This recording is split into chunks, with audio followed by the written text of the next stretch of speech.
Hey guys, welcome to another holiday video. Today we're doing my entry to the Christmas Martini 2020 challenge. This is an original cocktail, the Berry Festive. So Evina, I gave it an original name. It's good, right?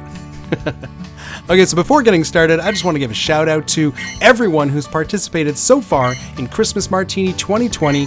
We've got some awesome recipes on YouTube from various YouTubers, and we even got a whole bunch of submissions on Instagram, a whole lot of awesome recipes from a bunch of different mixologists and bartender enthusiasts out there. It's been great, guys. Love it. Keep it going. We still got 10 days to Christmas, so post your pictures, post your videos, do it. Okay, so we're going with a raspberry take on a martini. We're going to be using gin. We're going to be using cherry liqueur. I was hoping to use Chambord, but I didn't have any Chambord, so I went with the cherry liqueur instead.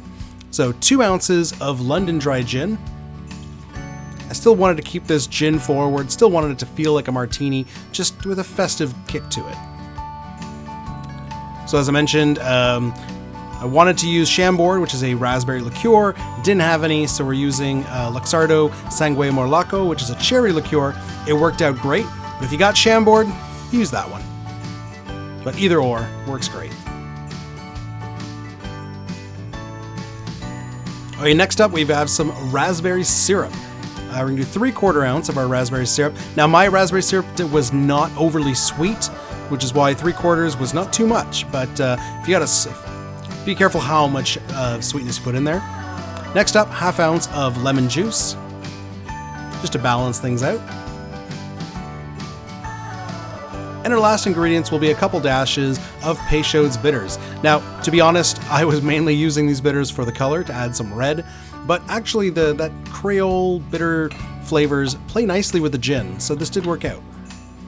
Okay, now I'm breaking some rules here. We've got lemon juice in there. We really should be shaking this drink, but I decided to stir instead because whenever you shake, you introduce a lot of air, and sometimes those air bubbles will lighten the color of the cocktail. And I didn't want to kind of ruin the nice bright red color. I didn't want it going pink, so I decided to stir this one. So drop your spoon in, make sure and start stirring. Ice is giving us difficulty, but with no time we get to a nice quick stir and everything is chilling, it's diluting. Don't forget to subscribe, hit that bell, get notified when we release new content.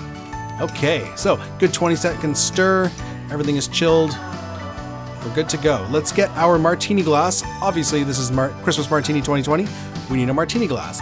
Now, we're going to give this a candy cane rim. We got some crushed candy canes, gonna rim the glass with with a lemon wedge. This honestly is just for aesthetics, it's just to look more Christmassy.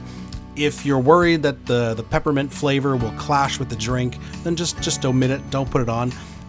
None of the candy cane will stick to the glass because of the sugar. It's actually gonna like solidify on the glass, so none of it will fall in and ruin the drink.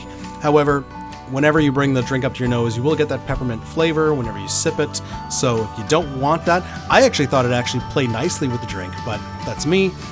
You can definitely omit it if you don't want that candy cane flavor.